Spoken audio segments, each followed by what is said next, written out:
I wonder how many in the private sector are trying to get the Israeli government to do a ceasefire so they can get back to doing their business. Because when you have a large percentage of your population going to war, it's hard to make money for the businessmen. War is never good for a country's bottom line, and Israel is no exception. As its offensive in Gaza escalates, so are expenses, and Israeli businesses are bearing the brunt. More than 760,000 Israelis, that's nearly 18% of the workforce, have either been relocated from their homes or called up as military reservists. It's left many sectors unable to operate due to labor shortages, including the tech industry, which accounts for nearly 20% of Israel's GDP and almost half of all of its exports. But Well, at least the Israeli government can rely upon the handouts of the US government, giving them billions upon billions. that's not all. The conflict in Gaza has dealt a major blow to several sectors of Israel's economy, among them real estate and construction. When Israel canceled the work permits of Palestinian laborers 7 weeks ago, it left a massive shortfall in workers, forcing many construction companies to halt projects. That is funny that they rely so heavily upon Palestinian workers that construction work has to halt.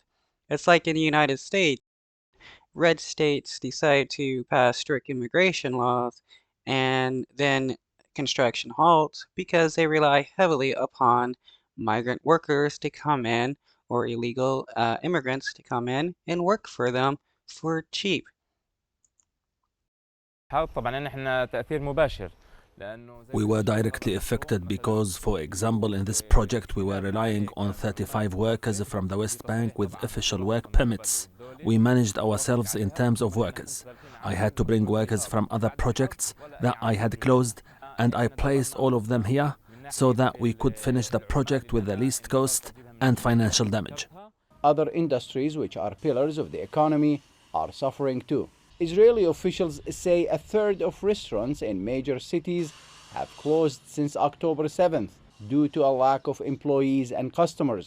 Restaurants and I wonder how many of these restaurants are staffed by Palestinians. hotels in the coastal city of Jaffa are normally packed with travelers at this time of year.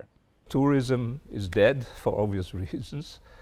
And then hospitality sector, right? Because people don't necessarily like to go out these days with the mood and and the economic problems that they are facing.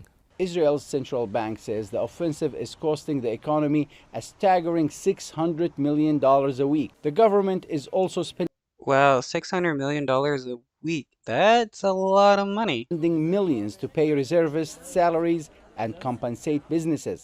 That's also putting a strain on the budget. Analysts expect the economic impact will be unlike anything Israel has experienced in decades. We are expecting gross domestic product in this year to go, instead of growing by about 3%, to be at a growth rate of roughly 1.5%, just due to the fact that in the current quarter or so, the last quarter of 2023, so many people are not working. So short term, as I say, this is quite devastating. So we are going to really lose a lot of income. So probably again 2023 will end with no growth per capita. And 2024, there will be a little bit, if at all, growth per capita. Israel has borrowed more than $8 billion since its war on Gaza began, and its budget deficit has ballooned to $6 billion. It's a big price to pay for what observers say has been little gain. Mohammed So, with like the United States giving the Israeli government a bunch of money, there's nothing to show for it. So we're wasting money giving it to the Israeli government so that they can just kill a bunch of people.